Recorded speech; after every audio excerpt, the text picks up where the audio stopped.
Tu ne supportes plus ton travail, tes collègues, tes responsables, ton boss. Tu recules à l'idée d'aller travailler, l'ambiance est irrespirable. Tu rêves de tout lâcher, tu rêves d'une nouvelle vie. Quitter mon travail, quitter mon travail, quitter mon travail, quitter mon travail, quitter mon travail. Tu penses que c'est la solution ?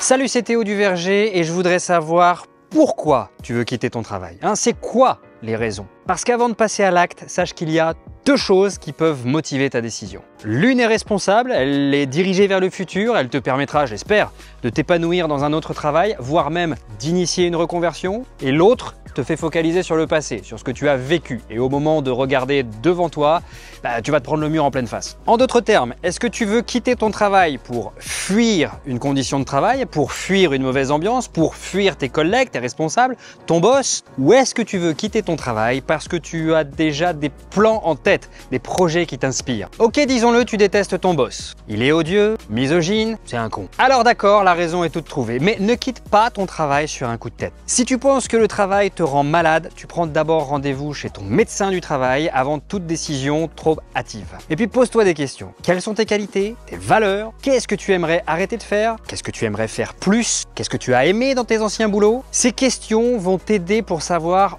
où tu souhaites aller par la suite. Pour rebondir aussi, ça pourrait être intéressant que tu fasses un bilan de compétences et d'appétences, c'est-à-dire un bilan professionnel basé sur ce que tu es capable de faire et quels sont les besoins que tu as envie de satisfaire. Les ressources humaines peuvent aussi t'accompagner dans ces démarches. Et n'oublie pas que même si tu n'aimes plus ton travail, ça ne veut pas dire que tu ne peux pas négocier ton départ. Bon, maintenant, si tu vis un burn-out, c'est débile de penser qu'en quittant ton travail, tu quitteras ton burn-out. Non, tu risques d'en refaire un dans ton nouveau boulot. Exemple, tu veux quitter ton boulot pour te mettre enfin à ton compte, mais tu t'aperçois que tu as de la compta, des clients à servir, des relances, des factures, des prestats à assurer. Bref, tu vas re-burner. Ce qu'il te faut, c'est de mieux te connaître, analyser les facteurs qui t'ont mis en burn-out afin de ne pas le réitérer. Alors voilà, tu as décidé de quitter ton job, donc n'oublie pas que c'est un choix qui doit être fait avec mesure et stratégie, jamais dans l'émotionnel. Et puis se faire accompagner pour éviter les déconvenus, ça vaut vraiment le coup.